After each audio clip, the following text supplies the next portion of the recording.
안녕하세요. 3D 맥스맨입니다. 윈도우 10 맥스 2017 V-Ray 3.4001 쓰고 있는데 맥스 공부하다 보면 자주 쓰는 카메라가 타겟 카메라입니다. 맥스 2017에서 피지컬 카메라를 V-Ray 피지컬 카메라를 사용해야 될 경우 지나치게 빛이 약하게 표현됩니다. 당연한 거고요. 거의 100배 이상 약하게 표현됩니다. 일반 카메라하고 피지컬 카메라하고 그 계산하는 방법 자체가 틀려서 그런 거기 때문에 이거는 이해할 필요 없고 그냥 외우시면 되는 겁니다.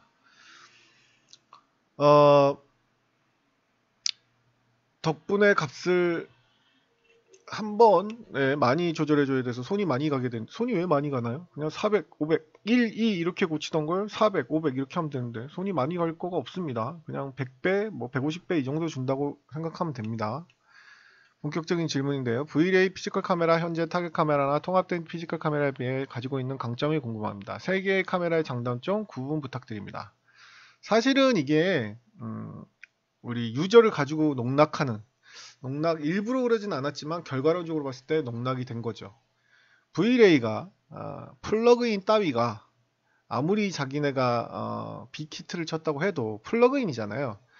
음식을 시키는데 레시피나 뭐 이런 것들이 뭐 맥스로라는 플러그인이 말하자면 후식이나 디저트 따위가 메인을 앞지르면 안 되거든요. 메인을 자기가 주인공이 아닌데. 그래서 V-Ray가 상당히 처음 오반 가장 실패한 시스템이 V-Ray 피지컬 카메라예요.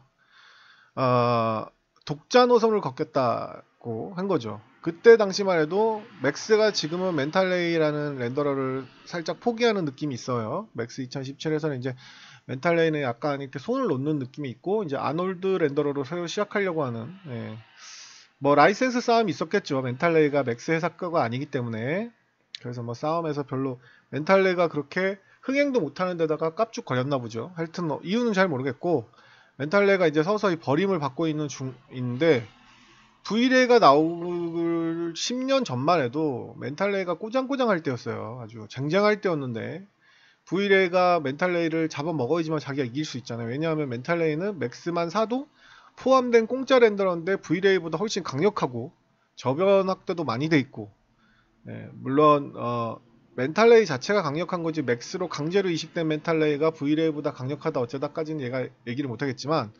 어찌됐든지 간에 세계에서 가장 알아주는 렌더러 중에 하나였거든요. 렌더맨과 더불어. 그래서 뭐 V-Ray가 한번 도박을 걸어야 되겠다고 제가 생각을 한 것 같아요. 그러지 않으면 승산이 없기 때문에. 그래서 이제 뭐 그 중에서 도박 중에 하나가 이제 빅히트를 친 게 이제 바로 솔루션 카메라에 나오지 않는 뒷면은 솔루션에 포함시키지 않는 이런 이게 바로 빅히트를 쳐서 V-Ray는 렌더링이 빠르다라는 잘못된 생각을 가져서 이게 빅히트를 친 거죠. 사실은 V-Ray가 렌더링이 빠른 게 아니고 멘탈레이는 카메라가 보이지 않는 뒷면도 다 솔루션을 계산하던 시절이었고 V-Ray는 안 하니까 빠를 수밖에 없는 건데 그러다 보니까 애니메이션에서는 V-Ray가 플리킹이 훨씬 많던 이제 그런 시절이었단 말이에요. 근데 이제 V-Ray가 V-Ray 피지컬 카메라 독자 우리는 우리대로 나가겠다 이렇게 했어요. 이러면 이게 문제가 뭐가 생기냐면 각종 플러그인들이 V-Ray 피지컬 카메라에 이식이 안 되는 경우가 많아요. 왜냐면 맥스 스크립트도 V-Ray 피지컬 카메라고 맥스 기본 카메라고 따로 쓰고 여러 가지 카메라 관련 스크립트나 플러그인들이 안 먹는 경우도 많았고 예, 호환이 안 되는 경우도 많고 여러 가지 문제가 있었거든요. 그럼에도 불구하고 맥스에서는 피지컬 카메라가 없었어요. 멘탈레이에서도 피지컬 카메라가 없었단 말이죠. 그래서 이게 빅히트를 쳤어요. 사실은 멘탈레이하고 맥스하고 V-Ray하고 싸우는 구도가 아니고 사실은 V-Ray가 플러그인이면 맥스하고 친구 구도로 가야 되는데 어쩔 수 없이 맥스가 멘탈레이가 있다 보니까 싸우는 구도로밖에 갈 수가 없었어요. 자기를 도와주는 플러그인에도 불구하고. 그런데 이 피지컬 카메라가 빅히트를 치다 보니까 거의 뭐 사람들이 거의 피지컬 카메라밖에 안 쓰거든요. 그러다 보니까 이제 맥스가 뭐 제가 자세한 내용은 회의를 뭐 그쪽 직원이 아니기 때문에 모르겠지만 제 추측컨대 피지컬로 가야 되겠다 이렇게 해서 이제 후회를 하고 이제 멘탈레이가 서서히 이제 별로 인기가 없어져 시들어질 그럴 타이밍에 맞춰서 이제 맥스가 야 요번에 우리 피지컬 카메라 집어넣을 건데 V-Ray 너 뭐 합치려면 합쳐라 이랬던 것 같아요. 그러니까 이게 유저 입장에서는 아주 개판인 거죠. 예. 뭐 기존에 디폴트 카메라를 십몇 년 써왔던 유저가 갑자기 V-Ray 피지컬 카메라 나와서 V-Ray 피지컬 카메라 그래? 그럴까? 뭐 적응 막 하려 하니까 이제 또 피지컬 카메라 없애버려가지고 이런 아주 거지 같은 지네 멋대로 하고 있는 그런 중인데요. 맥스가 지금 도수형부터 나온 지가 26년 차가 됐는데 아직까지도 자리를 못 잡고 이렇게 갈팡질팡하는 모습은 너무 한심해 보여요, 사실은. 네. 근데 2017 와서 또 멘탈 레일을 약간 버리는 분위기고 또 렌더러를 바꿔버리니까 참 뭔 짓인지는 모르겠는데. 예, 이렇게 제가 뭐 질문은 두 개밖에 안 되는데 주저주저에 말씀드린 이유가 뭐냐면 이 배경을 이해를 해야지만 아하 왜 그렇게 됐냐를 알고 장단점을 알게 돼요. 일단 이걸로써 벌써 일반 답변은 다 됐어요. 그러니까 V-Ray 피지컬 카메라를 사용하면 일반 카메라에서 사용할 수 없는 여러 가지 뭐 F 넘버 조리개라든지 그다음 뎁스 오브 필드나 모션 블러에 들어가는 뭐 그 셔터 스피드라든지 이런 것들을 조이거나 늘리거나 조리개를 넓히거나 좁히거나 필름 ISO 값을 올리거나 낮추거나 이런 것들을 실제 물리적인 피지컬 카메라하고 똑같이 세팅할 수 있기 때문에 정말 다양한 세팅할 수가 있죠. 그러니까 실제 카메라에 있는 디지털 카메라에 있는 모든 디지털 카메라가 아니더라도 하여튼 모든 카메라에 있는 모든 기능을 다 세팅할 수 있기 때문에 기존의 카메라로는 한 5개 제어할 수 있는 게 지금의 카메라로는 한 50개 이렇게 제어를 할 수가 있는 거죠. 그게 피지컬 카메라의 가장 V-Ray 피지컬 카메라와 일반 피지컬 카메라의 가장 큰 장점이에요. 단점은 역시 V-Ray 피지컬 카메라 같은 경우는 아까도 얘기했던 예전에 나왔던 카메라 스크립트나 카메라 관련 플러그인이 안 되는 경우가 많고 그 외에는 뭐 딱히 피지컬 카메라가 일반 카메라에 비해서 단점은 딱히 없죠. 공부를 더 많이 해야 된다? 기능이 많으니까 굳이 단점을 얘기하자면 그렇게 되고요. 맥스 2016인가 에서부터 통합된 피지컬 카메라하고 V-Ray 피지컬 카메라하고의 장단점은 없어요. 그냥 같은 거라고 보시면 돼요. 거의 같아. 메뉴 이름만 살짝 다르지 거의 모든 메뉴가 같아. 이렇게 보시면 되겠습니다. V-Ray 피지컬 카메라하고 그 일반 카메라는 게스 버티컬, 게스 호리젠탈로 초점이 어긋났다고 하면 안 되고요. 초점이 어긋나는 건 뎁스 오브 필드고요. 소점 이것도 어긋났다고 하는 게 아니고 2소점 카메라보다는 3소점 카메라가 소점이 강하게 다이나믹한 뷰가 되다 보니까 직선의 오브젝트들이 왜곡돼서 보이는 거죠. 그런 거라고 표현하지 초점이 어긋난 건 아니에요. 초점이 어긋나면 큰일 나죠. 건축에서 뎁스 오브 필드가 먹는 건데 일반 카메라는 뭐 할 줄 아니까 V-Ray 카메라하고 피지컬 카메라 그러니까 V-Ray 피지컬 카메라하고 일반 피지컬 카메라에서만 고치는 방법을 알려드리도록 하겠습니다. 일반 카메라 같은 경우는 카메라를 선택하고 메뉴 아시겠지만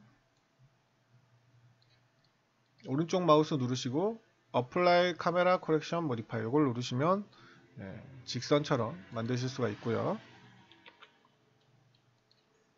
V-Ray 피지컬 카메라를 질문하셨죠? 그리고 일반 피지컬 카메라랑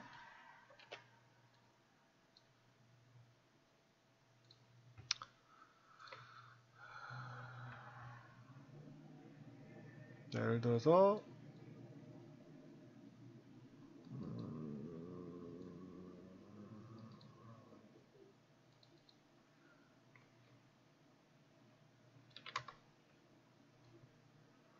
자 이렇게 왜곡이 심하게 했다면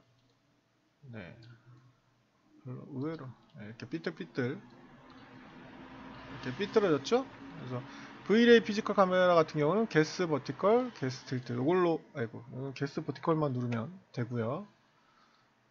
아까 일반 카메라는 말씀드렸죠. 이거 어플라이 칼라 코렉션 모디파이어 이걸로 하시면 됐고 또 질문이 뭐지? 요걸 질문하셨구나. 일반 카메라는 요걸로 하시면 돼요. 오른쪽 마우스 어플라이 칼라 코렉션 모디파이어 보여드릴게요.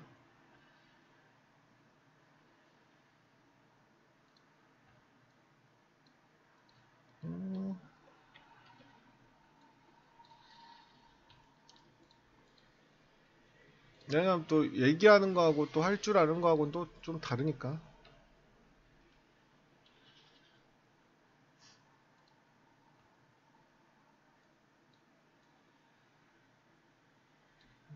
삐뚤게. 네, 삐뚤게 됐죠? 얘는 카메라를 선택한 후에 Apply Color Correction Modifier 이걸 누르시고 됐죠? 뭐 개스나 안 맞으면 누르시면 됩니다. 그 다음에 일반 피지컬 카메라는 제가 이걸 리셋하는 이유가 카메라 값을 렌즈 값이 이렇게 한번 들어가면 그 값이 거의 고정이 되기 때문에 리셋을 해야지만 바뀌어요. 그래서 리셋을 하는 거예요. 아이고.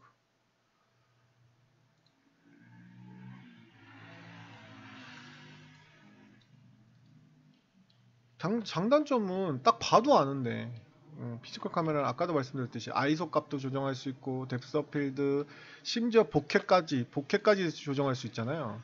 일반 카메라에서는 상상도 못하는 기능이죠. 네. 조리개 그 다음에 익스포저 컨트롤도 물론 뭐 익스포저 컨트롤 일반 카메라도 인바이러먼트에 가면 할 수 있지만 그건 그냥 진짜가 아니죠. 그거는.